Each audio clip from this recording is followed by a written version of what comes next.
10वीं पास बहू। काजल की शादी सुमित के साथ हो गई। काजल के माँ बाप का एक कार एक्सीडेंट में देहांत हो जाने की वजह से उसकी पढ़ाई 9th क्लास के बाद हो नहीं पाई, क्योंकि काजल को उसके मामा जी ने पाल पोस कर बड़ा किया था, लेकिन उसे पढ़ाया लिखाया नहीं। काजल के अच्छे नेचर और उसकी सुंदरता को देखकर सुमित को वो पसंद आ गई और सुमित ने काजल के साथ शादी कर ली। शादी के बाद हमारी बहू भले ही कम पढ़ी लिखी है, लेकिन लाखों में एक है। सही कहती हो। पड़ोस वाले शर्मा जी अपनी बहू से बड़े परेशान हैं। उनकी कोई बात ही नहीं सुनती। अरे लेकिन हमारी काजल, वो तो हमारा खूब कहा मानती है और घर का काम भी कितने अच्छे से करती है। सही कहती है मम्मी।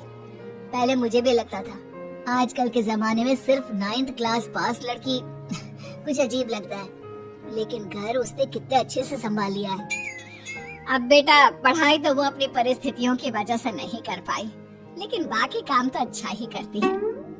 अच्छा मम्मी, शाम को मेरे ऑफिस के दोस्त और उसकी वाइफ घर पर आ रहे हैं काजल से मिलने के लिए। अरे ये तो बहुत अच्छी बात है बेटा, लेकर आओ तुम्हारे दोस्तों को। शाम के वक्त। काजल, ये मेरा दोस्त अजय है और ये उसकी पत्नी Sonali. Hello Kajal, how are you? Are you working somewhere? माफ करना जी, मैं आपकी बात समझ नहीं पाई। I am sorry. मैं बस ये पूछना चाह रही थी कि क्या तुम कहीं पर जॉब करती हो या हाउसवाइफ हो? जॉब? आपका मतलब नौकरी ना, लेकिन वो मैं कैसे कर सकती हूँ? ये तुम्हारी वाइफ क्या कह रही है? क्या तुम अपनी वाइफ को जॉब नहीं करवाना चाहते? अरे नहीं नहीं दोस्त, वो बात नहीं है। एक्चुअली काजल सिर्फ 9th पास है ना, इसलिए। Oh my God! Are you serious? Sumit आजकल के जमाने में और सिर्फ 9th पास। आजकल तो गांव की लड़कियां भी कॉलेज की पढ़ाई पूरी करती हैं। काजल, क्यों पढ़ाई नहीं की तुमने? बस मेरे सामने कुछ ऐसी प्रॉब्लम थी जिसकी वजह से मैं पढ़ाई नहीं कर पाई जी। सुमित को अपने दोस्तों के सामने बहुत अजीब लगता है कि सब लोग इतने पढ़े लिखे हैं और उसकी बीवी सिर्फ 9th पास है, लेकिन वो काजल को बहुत पसंद करता था, इसलिए वो काजल से कुछ नहीं कहता। लगता है इनको इनके दोस्त के सामने बहुत अपमान जैसा महसूस हो रहा है।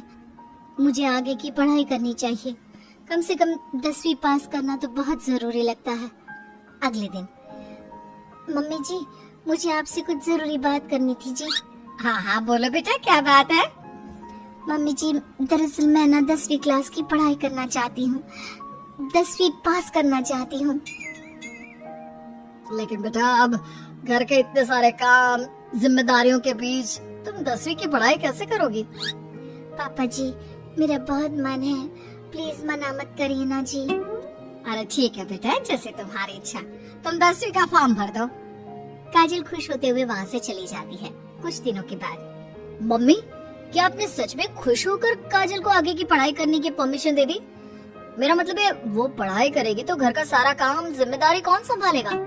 अरे देखो बेटा, काजल हमारा इतना ख्याल रखती है, अब उसने हमसे परमिशन मांगी थी तो हम कैसे मना करते थे। और वैसे भी एक बार एग्जाम देने दो, उसका मन रह जाएगा। तुम्हें क्या लगता है, अब शादी के बाद 10वीं की परीक्षा पास करना आसान होता है क्या? अरे कुछ हो या ना हो, पर अगर हम मना कर देते तो उसे बुरा लग जाता ना। हाँ वैसे आपकी बात तो ठीक है। मम्मी पापा, हमें काजल का दिल नहीं तोड़ना चाहिए। अगर कुछ होगा तो ठीक है, नहीं तो कोई बात नहीं। वैसे भी एग्जाम पास करना बहुत मुश्किल सी बात है। 1 महीने के बाद। मम्मी जी, मुझे 10वीं का एग्जाम देना था, लेकिन एक प्रॉब्लम है। अरे क्या हुआ बेटा, बताओ मुझे। मम्मी जी, मैं प्रेग्नेंट हूँ और ऐसी हालत में मुझसे पढ़ाई और काम दोनों चीजें नहीं हो पा रही है। अरे कोई बात नहीं बेटा, तुम अंदर कमरे में जाकर आराम करो, हम कुछ सोचते हैं। काजल के जाने के बाद। मैंने कहा था ना, इसे अपने मन की कर लेने दो। हम मना करते तो बेकार में बुरा मान जाती। अब प्रेग्नेंट हो गई है, पढ़ाई तो वैसे ही नहीं कर पाएगी।